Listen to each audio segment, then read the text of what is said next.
This time, I got an interesting request from a customer where I'd like to ask you something about. Because he said, is there other differences between different digital equalizers? And I did some research also on the internet and found a huge discussion where people get amazed about how now every digital EQ is the same.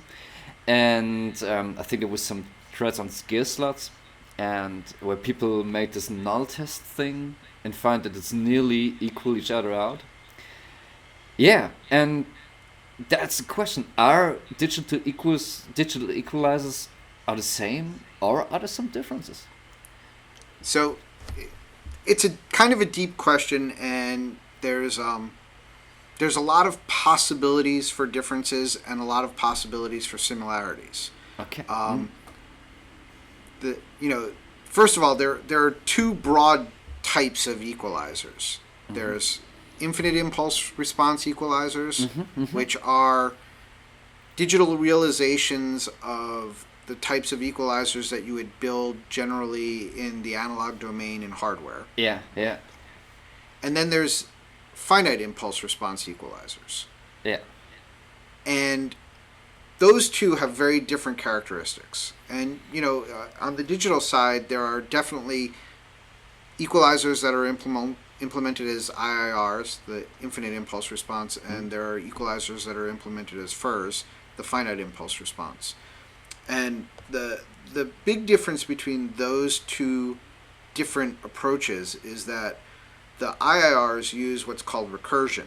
They essentially feed back part of the signal into the equalizer calculation to make what's called an infinite impulse response. Essentially, if you send an impulse into a recursive process, then you're feeding back a little bit of signal back into the beginning of the input over and over and over again. And as the signal continues to be processed, it will decay away over time, but there will always be a tiny little residual left over. So the impulse response of the system is infinite. Okay. On the flip side, if you have a FIR, a finite impulse response, what happens is that you take the input of the signal and you delay it.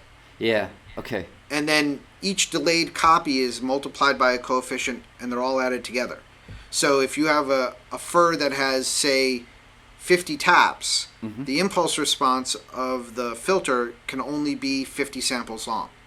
As soon as you've been sending zeros into the input of the system for the number of taps of the filter, then after the number of taps have passed, the output of the system will be zero again. Okay? Yeah.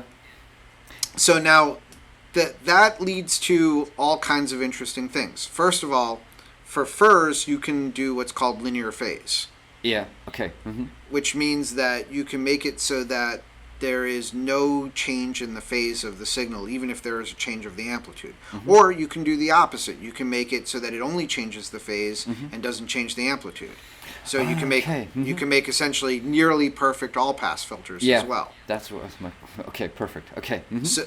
So now the thing is that, or you can do anything in between. You can also make a filter that doesn't have linear phase. It's you have full control independently of the phase and the frequency response of the filter. Now, the reason that you tend to use IIR filters in digital applications, at least in audio, is that in order to build the sorts of complex filter functions that we tend to use in audio production, you would need an enormous number of filter taps for a FIR. And the enormous number of filter taps equals large amounts of computational burden. Essentially, it would take an enormous amount of CPU power to do the sorts of filters that you want to do. Now, there are certain applications where that is used in audio, right? I mean, there's mastering EQs that are FIRs, and there are certain types of live sound correction EQs that are FIRs. Now, the other problem with FIRs is that if you want to have a linear phase response, then you need to linearize the phase response. And what that means is that the filter has to be symmetric. Okay. All of the taps on one side of the main point of the impulse response need to be the same as on the other side of the main point of the filter response. Otherwise, you don't get a linear phase. Mm-hmm. And Okay. so what that inherently means is that you have latency. Yeah, exactly. Because yeah, the main impulse of the impulse response has to be in the center of the filter as opposed Yeah. to at the beginning. yeah, So if you have a 64 tap filter, that means that you have 32 samples of latency. If you have a 512 tap filter, that means that you have 256 samples of latency, right? yeah, So, yeah, yeah. and in okay. order to do complex filter functions, yeah, you need lots of taps. okay. So the more taps you need, the bigger the latency. There was a mastering EQ that called the Cube. There was years ago. I think I do not know who was the manufacturer behind, but it was a thing that has something like 2 seconds of latency. Yeah. That was new. So 7 years ago, I remember. You know what? It's the first time I understand this phenomenon of this thing called pre-ringing. Right. Well, now that's the other aspect of Yeah. FIRs, Yeah. is that if you want to have linear phase, the impulse response needs to be symmetric. Yeah, exactly. And since it needs to be symmetric, that means that you need to have the wiggles in the impulse response in front of the main impulse Yeah. as well as after the main impulse. Yeah. Now, the thing is that you have wiggles, right? The Yeah. wiggles in the impulse response happen after the main lobe of the impulse response for an IIR, right? Okay. Because what happens is the signal comes in, you have the impulse response, and then it gets fed back. Yeah. And so it decays over time, right? Yeah, yeah. So if the wiggles after the main lobe aren't a problem and, do what you want, essentially generate an equalization, why are the wiggles in front of the main lobe yeah, important? yeah, Well, the reason the wiggles in front of the main lobe are important are because you actually start to hear them before the main sound, yeah, right? Yeah. And So, this is- so if you have a very sharp impulse that you Yeah. feed into one of these filters, the filter starts making sound before you hit the impulse. yeah, what confuses the ear, definitely. Right. Okay, And okay. it's not, and the thing is that linear phase for a frequency altering system Mhm. is not something that you have in nature because Mm-hmm. by its natural form, it's acausal. Things start happening before the stimulus hits, Yeah, right? absolutely. Now, yeah. Mhm. it's acausal in the sense of a real world implementation of the filter. It's not acausal because essentially we delay the signal in order to allow this acausal, non-causal behavior to occur, and thus we make it causal. The problem is that when you just listen to a stream that's been processed that way, there are acausal effects in the stream. You hear things before the main impulse is applied. So, it's an interesting kind of thing. There are definitely uses for those sorts of filters. And especially when, you're much more concerned about, like, for example, taking out a little section of the sound without having any phase-related interactive effects. Those are really great. So, for example, we use a FIR filter in the precision de-esser because that allows us to control the signal that's within the range of the S-band without worrying about any interactions between the signal outside the S-band and the signal inside the S-band. What makes definitely sense in the de-esser. Absolutely, yeah. Right. So now let's go back to IIRs, because Okay. IIRs are what most of the types of production filters that we use are. Now, why would we use an IIR? One reason would be that the IIR, like I said, is computationally inexpensive compared to the FIR for the same complexity of frequency response. Okay, of course, yeah. Okay. The other reason is that basically an IRR is a digital realization of a simulation of an analog filter. Right? Okay. So the thing is that, for years before we had digital filters, we had analog filters. And analog filters don't just change the frequency response, they also change the phase response. And that's part of the way they sound. Now, if you want to take a analog EQ and make a digital version of it, you'd prefer for it to sound as close as possible to the analog version, right? So you would generally take the approach of doing the thing that most closely simulated or emulated the actual processes that are happening in the analog version. Mm-hmm. The analog version is going to be made with things like capacitors, resistors, inductors, and actually you can make all filters in the analog domain like that. Generally, in order to be able to deal with impedance matching issues and deal with the potential of interactions between bands, and also to be able to deal with being able to do boost EQs with controllable gains, we also tend to add active elements like op amps, right? And the op amps allow us to do impedance matching at the input and the output stages, and also allow us to put in an arbitrary amount of gain that's flat, so we can tune the filter. But we create the actual filtering function by combining resistors and capacitors and inductors. Right? And the resistors and capacitors and inductors, basically the way that they behave is that they have impedances that are frequency dependent. And so you can build essentially voltage dividers that have frequency dependent types of behaviors, either resonances or roll-offs, and the various structure of how you set up the circuit conforms to the different types of filters. Right? And one of the very useful things for audio production, sort of early on, not that early on actually, it's relatively recent, was the parametric EQ, where, I believe it was actually Massenburg who actually developed the parametric EQ, and he developed it in the analog domain, right? I mean, his wasn't a digital parametric EQ, it was an analog parametric EQ, and the brilliance of that design was figuring out how to set up the structure so that the types of components that you could easily vary, which are the resistors, are in the structure in the right way, so that you have a couple of independent parameters that allow you to adjust those parameters and place the filters where you want them with the characteristics that you want, how much gain you want, the width of the filter, and what the center frequency is. So you go and you take, so you have things like Bessel EQs and Butterworth EQs, and those are all the old sort of standard transfer function theory EQs. Those are the things that do things like high pass and low pass and band pass. And then, and the reason that they have their names, interestingly enough, is that it all corresponds to the transfer function, the form of the transfer function in frequency space, and the names are special functions from mathematics.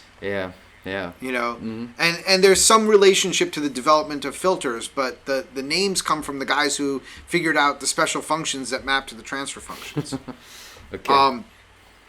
And those things fall out very naturally from the frequency. It's called the S space. It's I believe the Laplace transform of the time domain gives you essentially the frequency space of the analog filter, and there, for each of the components, the inductors, the capacitors, and the resistors, there's very simple transforms for how their impedances transform, and then that gives you very quickly the frequency space realization of how the filter behaves.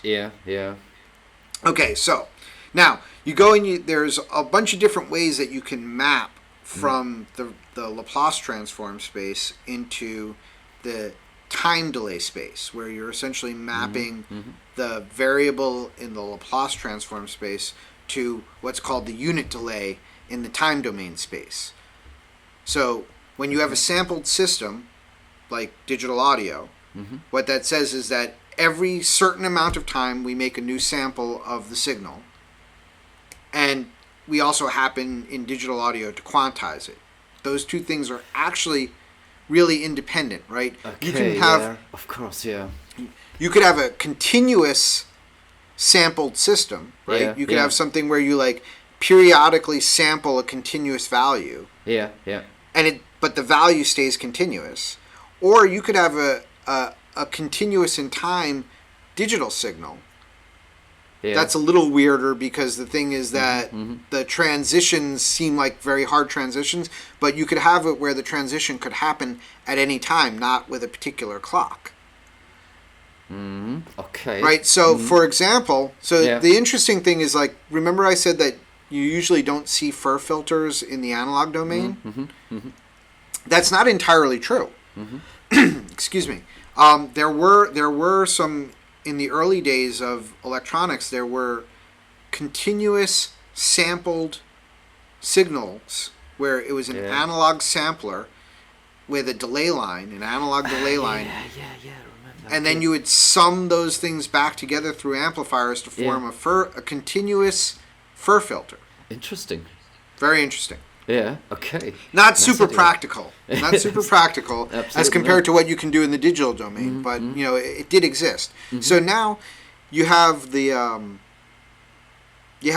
situation where we're talking about we discretize things in time and in value, and that's sort of classic digital audio, right? Every certain amount of time we take a sample, and then for each sample we quantize it to a certain number of bits. Yeah. Okay? Now, if you take a sample, then the period of time between one sample and the next is, I'm going to put my hands up here. The period of time between one sample and the next is called the unit delay. And in digital audio, that's represented as z to the minus 1. Okay. I'm not quite sure exactly why that's the way that is, but it's called the Z transform, and it's a discretized time space.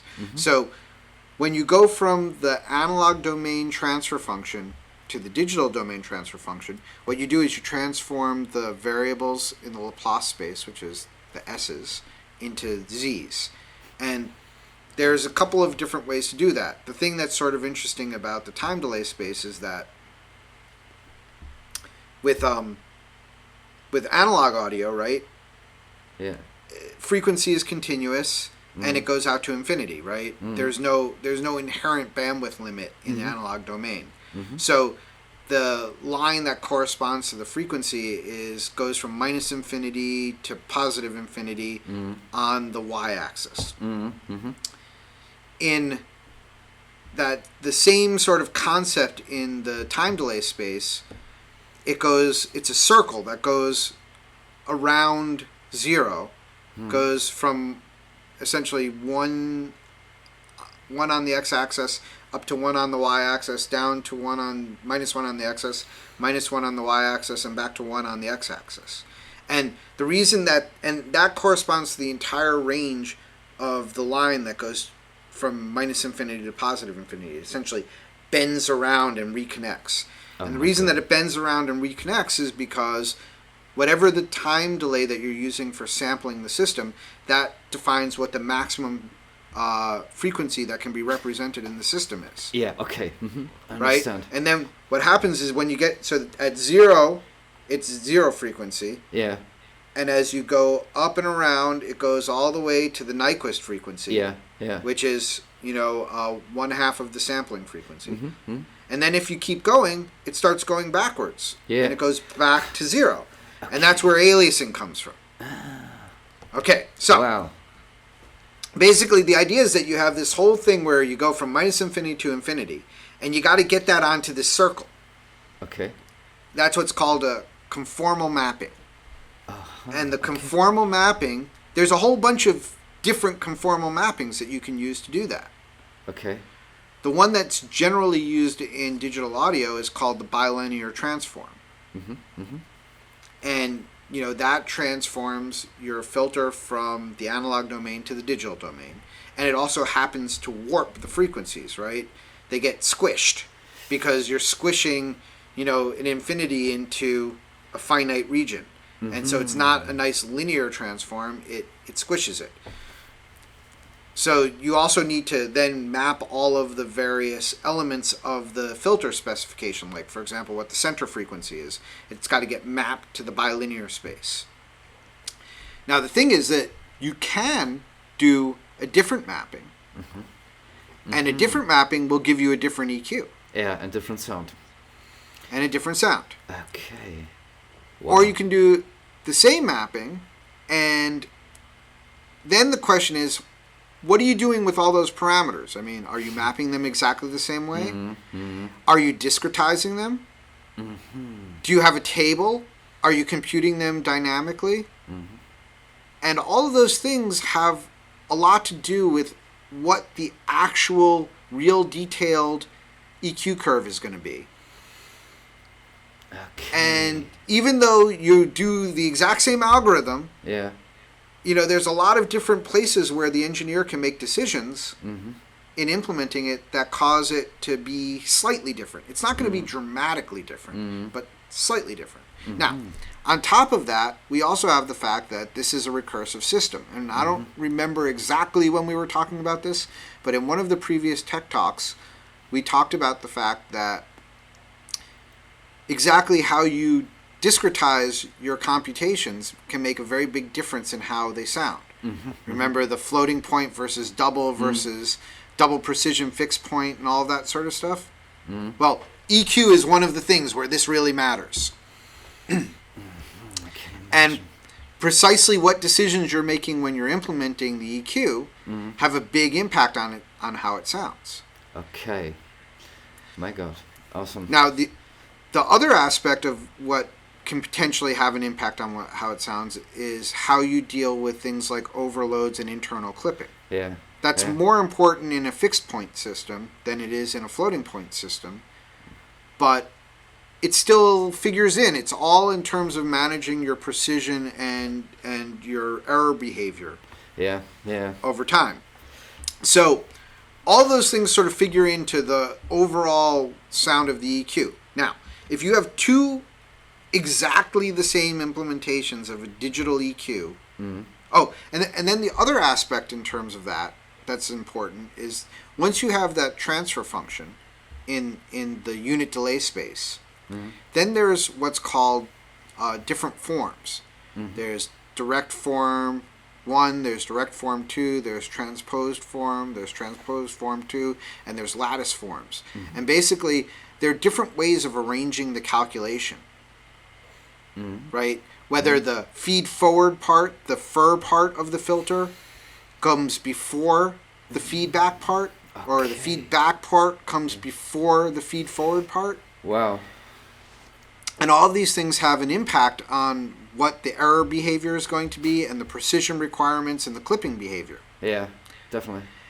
And, it's easy to fall into the trap that it doesn't matter which form you're using, and not that people who actually do this stuff don't understand that these are important elements, but it's especially in floating point and in double precision floating point, it's easy to sort of say, oh, well, they're all the same. But they're not really, because they have different cancellation behaviors and they have different numerical error behaviors. And unfortunately for us, numerical error you can hear. But it's hard. But unless it starts to become large, it's hard to measure. Okay. It turns out that the human hearing apparatus is incredibly sensitive at measuring small differences, right? Definitely. We know this. This is why audio engineers care about these things, because they experience these small differences and they know that they're important. So in theory, all digital EQs should sound the same. In practice, definitely not. they're not gonna. Yeah. Because no matter what you do, there's going to be certain little decisions that are made along the way that will vary the overall behavior. Now, then the question becomes, can you take any digital EQ and make it sound like any other digital EQ? And the answer to that is probably mostly yes. But it's not guaranteed that you're going to actually be able to pull it off. And even if you do, there's the aspect of, well, yeah, I could get this EQ to sound like that other EQ, but it might take me 5 minutes or 10 minutes or 50 minutes of fiddling around. And even then, what you're going to be left with is these small, subtle differences. And the thing that we call small, subtle differences in audio are things like warmth, or brightness or openness Yeah. or clearness. And the thing is that they're difficult to measure, right? It's very difficult to measure those things, but that doesn't mean that they're not there. Now, and it also doesn't mean that they're not measurable. It's just that they're difficult to measure. So the thing is that, it's very easy to fall into the trap that, some simple measurement to make says, well, these two things are the same or they're almost the same. But when you go and you look at it in a little bit more detail, you realize they're really not as the same as I thought they were. Yeah. And the problem is that the human hearing apparatus is incredibly sensitive to these things. So what looks like empirically a small difference could actually have a not so small perceptual difference. Yeah. Okay. So there's a lot of different ways with that, and that's just taking the approach of a basic, sort of cookbook EQ, right? You're doing Bessel or Butterworth, or you're doing sort of the cookbook parametric EQ. There's also then the concept of that you start to add in things like saturation models, where you start to try to model the behavior of like what does it mean if the amplifier saturates, or if the inductor saturates, or if the capacitor leaks, or something like that, which now starts to get you back more towards the not just the ideal behavior of the analog EQ, but some of the non-ideal behavior of the analog EQ. And once you start doing that, now any two implementations are going to be different. Yeah, and there's really no two ways about it, because they're not linear anymore. They have extra memory, and they might not even be the same for two different runs of the same signal through it. Yeah, definitely. Right. Okay. And that's chasing after the aspects of some of the more advanced analog EQs that have these really nice properties, like the one that you built, right? Yeah. Where you're talking about you're looking at the saturation characteristics of the inductors, and you hit it hard enough and it's going to sound different than if you hit it softer.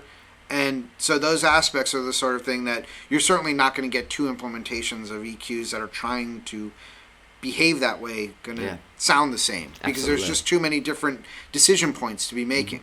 So now I've made some claims here about digital EQs, right? That whether they sound the same or different, and whether or not you can measure that, and how easy or difficult it is to do that.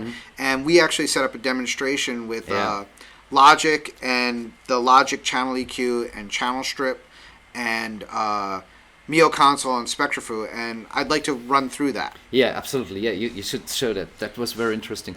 One thing, when I remember our last talks about those things with levels and conversion and things like that, when I keep this in mind and thinking about all those options that you have when you're creating an equalizer, it seems to me like in the digital domain, we have to be even a bit more carefully with the signal and what we're gonna do there.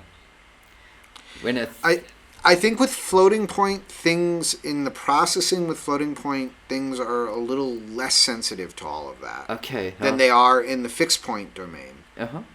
We're really careful in the fixed point domain. Yeah. But even so, especially in the context of things where people are kind of interested in starting to look at including things like distortion models and that sort of stuff. Yeah. You have to be careful about it. You have to think about what you're doing. I mean, you don't want signals that if the processor was designed sort of with the assumption that the signals are going to be, no more than full scale or not much more than full scale, you don't want to run 20, 30 dB above full scale. And you probably also don't want to run, 40 or 50 dB below full scale. There is definitely an optimization process that takes place in the design of these algorithms. And, the user should try to target the optimized range. Yeah, definitely. Okay, but, that's pretty interesting what you got to show now, and we should do this. Let's see what it means in practice. Let's try to switch over to the screen sharing and see what happens.